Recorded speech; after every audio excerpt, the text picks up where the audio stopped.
For me, the most simple thing is just phrasing the question the right way, right? So, okay, so one example today, I had a meeting with my staff members and we need to prepare a list of people to invite for a workshop we're going to do in Hua Hin to get feedback on this study we've been doing, right? You could easily just say like, oh, you need to meet so that I can tell you what we're going to do for this guest list, right? I am ordering you to do top this, down, right? Yeah.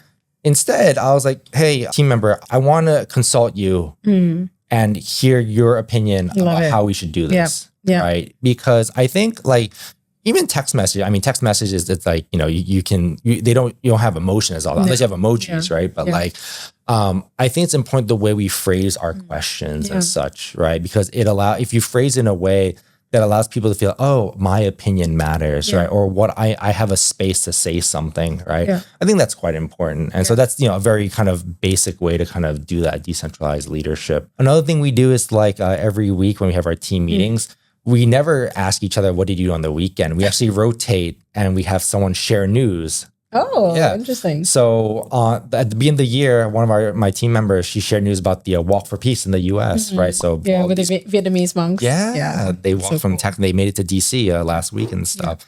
And so that was really great news to start the year. And then this week, the update I shared, they made it to DC and stuff, right? So just giving opportunity for people to kind of bring their own ideas to the table, right? In certain instances, I know clearly what I want, but in certain instances, I'm like, you know what? Let me see if they have ideas, right? And stuff. And that's how you empower. And it's better for the long term, right? Because you don't want people to have to wait on you all the time. Yeah. Going back to, sustainability and the actions, right? I think climate change will really be in people's face more and more because it's getting more severe, more frequent. Right. So I think even if you've been living under a cave, just ignoring all this stuff or denying it, I think it's inevitable. You can't deny it anymore. So that's the sad part. Is like we've inherited the emissions from 30 years ago, right? And the temperatures rising. So any mitigation and adaptation we do now is for the next 30 years. We can't undo what was done 30 years ago. But I think that the great thing about now is that, and I think it's so different from my generation, which is older than your generation and younger. And I love the kind of like the strong and gentle power of mobilization. It's very different from my generation and the generations before me.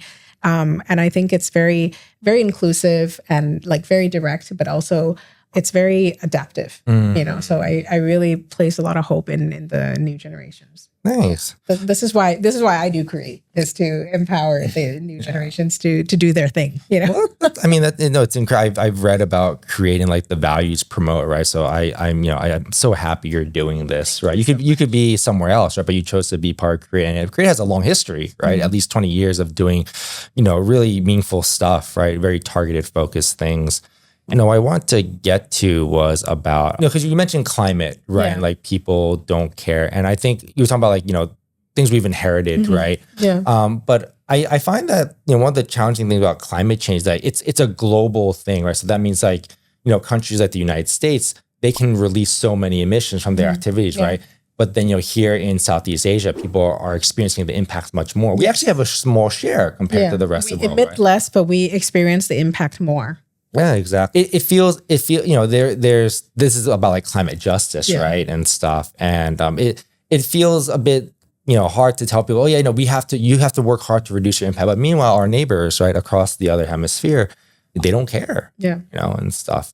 So that's something I struggle with a bit, right, in my mind. Sure. Well, luckily we have things like the Click Foundation, by Vicky, our friend Vicky, which is about offsetting the emissions outside of Switzerland, right? It's funded by the Swiss private sector to offset the carbon outside of Switzerland. So I think programs like that are really good. And if we have more of that, I think it'll really help small countries, island nations, and things like that. Yeah. You talked about generations, right? Because you said how you like that there's a bit of a mobilization, right? You like that it's inclusive. Because they're very digital. They grew up digital. Yes. Compared to me. Right. Although it's like, there's a whole trend now going like analog where people are just like, I think that's also healthy. Yeah. Yeah. Just getting away from the digital stuff. Right. But something that's been come to my mind is that like, here in Thailand, right. Or even any other kind of Asian country, there is hierarchy, right. you have your own kind of networking events. I run my own, and I go to other events and stuff like that. But one thing I'm like struggling to figure out is that like how do we like move beyond hierarchy? Because I do find that like there's like grassroots, there's corporate, there's like practitioner, right? Yeah. And I've come to learn that like mixing them all together is not good either, because like people might not feel safe in a certain space or certain people, right? And so I'm still trying to figure out like how do we like gently kind of make the hierarchy like barriers thinner and stuff. Yeah. It takes time, right? If you want to do it well, it's effective, but not efficient. Yeah, I totally get where you're coming from. I just never thought of it as hierarchy. I always thought of it as compatibility. Like what will different stakeholder groups get out of an event? And I used to do this a lot at Sasin. When I was running the Sustainability Management Center at Sasin, all we did was networking events, right? And so it was to get people together to showcase sustainable business practices. So the people who were doing it, they get to present it. The people who weren't used to it get to learn about it. And I think there's always like the beneficial relationship, right? And that's why it was such a great platform to do it back then, right? Yeah. And what I do now is like more curated with Create. I do it for our Create members. Awesome. Anyone is welcome to join. But because I was so lucky to have a lot of new members coming from the World Economic Forum, Global Shapers Bangkok. Wow. I know what they like to do. I know their ethos, like their ethos is impact. Yeah. What I curated for them and the new members who come from other places as well. Even my friend who is like, more experienced than me with the UN SDGs has just recently joined, and she's ex-UN and she's going to be working on education, and she decided to join. I didn't even convince her, she was just like, oh, let me join, because I think she saw that if she joined, then we could open up the network. It's like a homecoming thing, like, okay, welcome back home to Thailand. This is the expansive network that you can delve into and find the meaningful connections. I think it's about a little bit like curating the meaningful connections, which we did a lot at the Sustainability Center at Sasin, and what I do now. But I think for you with Snack, you can always do that, and you can have like the general networking events, party, but you can also have more curated themes, So I remember one person came up to me and said, "Oh, Piya, like we should combine all these groups." And I was like, I don't think so. I don't think and the person was like, it would just be more centralized. We can access everybody. Centralization. Right? We're trying to go to decentralization. Yeah, exactly. And then so I was just like, okay. And then, I said goodbye, right? But in my head, I was like, no, I don't think so. I think we should respect every specific group, right? Yeah. Because people who feel safe in a grassroots setting, they will hang out there, right? Yeah. People who want to do more corporate stuff, right? Or people who, VIPs, they want to have their own conversation. And I respect that, right? Because they feel like they kind of connect your compatibility. That's what you're saying, right? And at Create, we're going to open up the curations to non-members. So this is something that we can also collaborate on, So I really want to curate like trips where you can learn about like sustainable communities or specific industry. And so this is something that is like not just for the members. Yeah. It's for anybody, and you pay to go and you pay to learn. And so you're a super facilitator. I think Ross talks about this, how there's a need. Actually, I think it was in the Harvard Business Review or something. They said there's a high demand for super facilitators. The problem is that no one gets paid to be a super facilitator, right? It's like they say it's a soft skill, right? But this is what is actually kind of weaving the threads between different communities and getting people more compatible. But those retreats that are becoming so popular now. Yeah.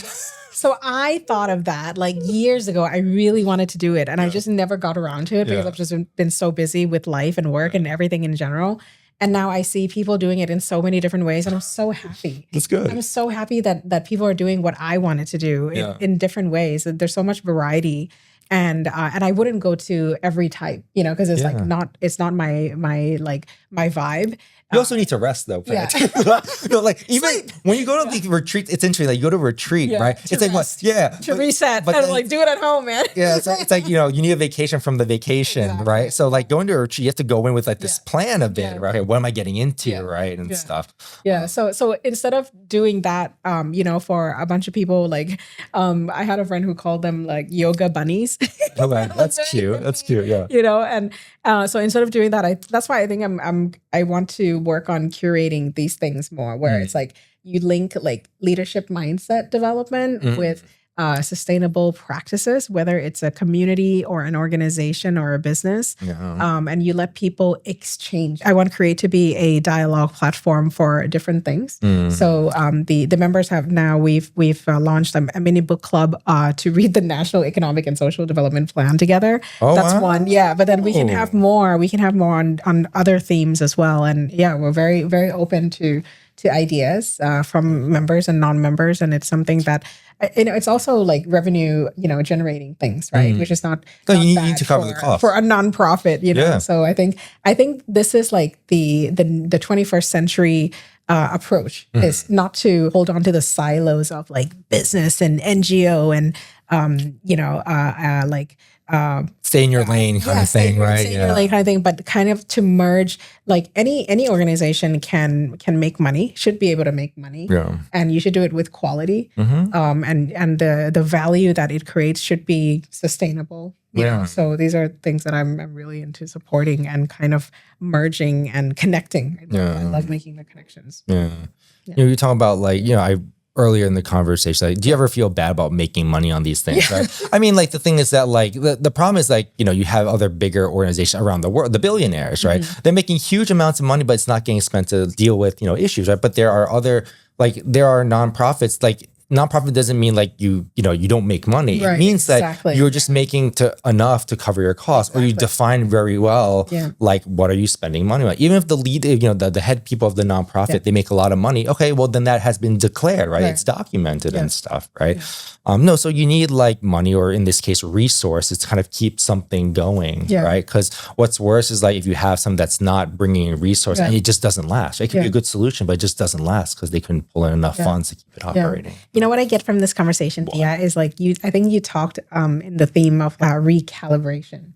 We talked about like, leadership mindset, and it alludes to like regenerative leadership, which Ross talks about a lot, which is linked to sufficiency economy, philosophy, and also about when you asked me about like, am I happy with the ways things have developed in terms of sustainability?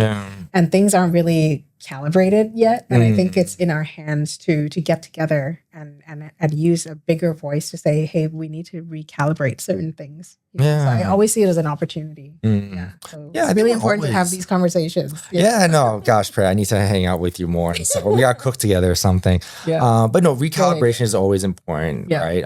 How long should we recalibrate? Is it every year, every like 6 months, right? Things just move fast, right? With what we're doing and such. And there's people to talk to. There's like things to support and stuff. But I agree. Like recalibration is definitely important because it's a moving target too.